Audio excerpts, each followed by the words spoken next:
Alright, so today we have a 1975 F250 Highboy pickup truck with the FE390 in there, and it has an oil pressure problem.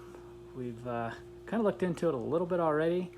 Basically what the problem is the light is on, the oil light is on the dash, which can mean a number of different things. It can simply mean that the sensor's gone bad, which is ideal. That'd be the preferred problem. It can mean that there's some wiring issues. And then it could also mean that the truck really does have an oil pressure problem. So we've already started this and done a little bit of investigative work into it.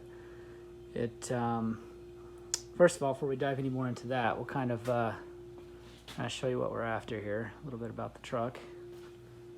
So it's got a flatbed on it.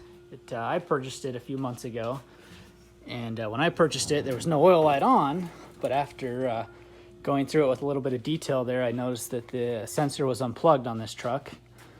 As soon as I plugged it in, of course, the oil lights went on. So, good possibility someone was trying to just offload it, knew that it had problems, and trying to hide the oil pressure issue. So, right down here is the oil pressure sensor. You can see it right down there. You see the wire coming out of the top. That's the sensor. It's not difficult to get to, and it's not super easy as well. But it's a pretty cheap, easy overall problem to fix. So first of all, we'll go in here. We'll kind of show you what we're experiencing. So, all right. So the oil light's going to be right up here. Now, let's see, the truck's not on, so it's not going to be on, but we'll start it.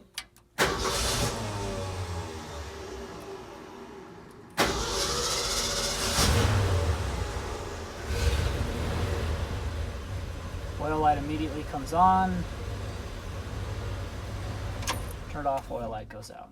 So now we've already replaced the sensor in this pickup. So hoping that would solve our problem, and it did not. It didn't really change anything. Wiring, not likely. On this particular one, usually if there's a light or wiring issue or something like that, you turn the key on, the light would come on. This particular case, it doesn't come on until the engine started, which normally means that's when the pressure hits the oil pressure sensor. So rather than dive into wiring right off the bat, which I really don't think it is, I'm going to go straight to checking the oil pressure. Now, obviously, with the setup that we have here, just an oil light, we have no idea what the actual pressure of this engine is and how bad it actually might be. So there's a way to go about doing that. There is a tool that you can buy, and this is what it is, an oil pressure gauge. It's a remote gauge that you can hook up. This one's by Maddox, and it's nothing special. It's something cheap from Harbor Freight. This happens to be the transmission kit as well, so you can do both. So what we've got here is our oil pressure gauge. This other one's the transmission, and then our line, and then on the ends we have some fittings and adapters. I've already got the correct fitting on there, and the reason why I have the correct fitting on there is I have two of these trucks. I have one that's a little bit older than this, a 1970 F250. Not a Highboy, just a two-wheel drive version of it.